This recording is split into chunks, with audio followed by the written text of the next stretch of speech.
options. Thank you. We're going to a gentleman on the end row there. You had your hand up. My question to Mr. Laith Kubba.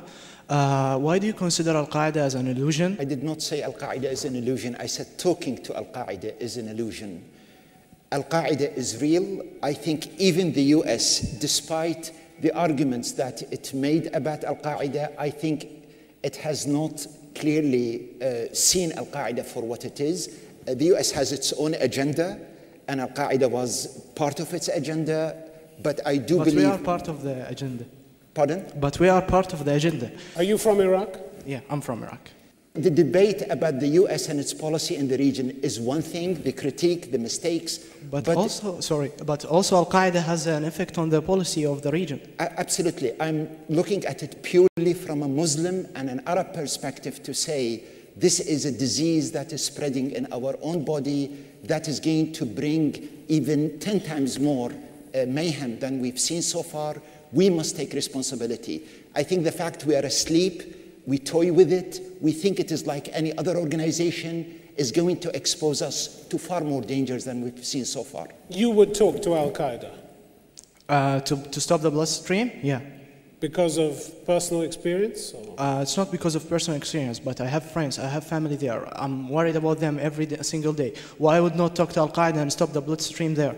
Why would not open the dialogue? We didn't try this. Only we tried the fights, only we tried the wars, and didn't work out. Well, that is a legitimate desire, but that is an illusion. I understand your You don't know it till you try, do you? Well, I think it has been tried in Iraq. In fact, today there is a bloodshed between the insurgency and Al-Qaeda because they've realized they are absolutely out of control. Yeah, but these arguments, if I may say so, these arguments for not talking to people who are defined as terrorists are exactly the same arguments that were used a number of years ago about the IRA, for example. Exactly the same arguments. You can almost hear them being repeated. You can't sit down and talk to people who are blowing up innocent civilians. They are beyond the pale. And the answer is, they were not beyond the pale. I have not used the word terrorists. In fact, I am saying clearly, with all other groups that use violence, I believe in dialogue. But this group has absolutely, there is no scope in the horizon, in their rationale, in their mode of operation, in what they're prepared to do. Exactly the argument that's been used in the past. Exactly the same argument. Well, it's no different. Assuming a few things that they would not talk, that it is going to be an illusion, try it out. I think go and read carefully their mindset and you will know exactly where they're heading. If they had... I think we've got as far as we can on that question. Gentleman in the front row. Bismillah ar-Rahman ar-Rahim. I would like to speak to the opposition. Since 2001, they've been having the war on terrorism, and it's been very unsuccessful. What do you have to lose to talk with them? In the Quran, there's an ayah that says, and if you save one life, it is as if you saved the whole humanity. Thank you. Go ahead. Adam?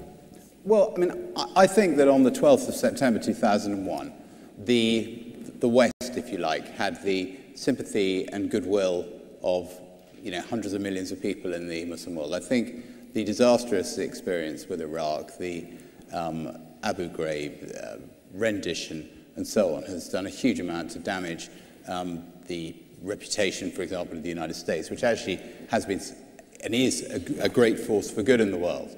I think that the sort of, if you like, almost a historic challenge of the next 1, 10, 20, 50 years has got to be to separate people from this very small band of extremists, and that involves sorting out some of these deep underlying problems. That's what we've got to do, because... The question was, what have you got to lose? What have we got to lose? I'll tell you exactly. By talking to Al-Qaeda. Because what we don't want to do is give Al-Qaeda credibility amongst those tens of millions of people as, the gatekeeper to peace. They are not, they are the barrier to peace. The gatekeeper to peace is dealing with established people who for a long time have been dealing with issues such as the one the General raises in Kashmir, sorting out something in Iraq, sorting out security for Israel and justice for the Palestinians. Okay, you wanted to come back on that. I believe when they bombed New York, the World Trade Centers, that gave them credibility.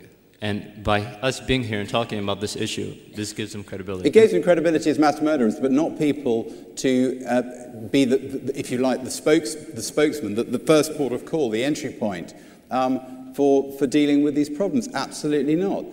on the issue of public sympathy with Al-Qaeda, if you're talking about people in Pakistan wearing T-shirts with Bin Laden a picture on it, and you tell me we need to talk to those people, absolutely, we need to immunize them from Al-Qaeda.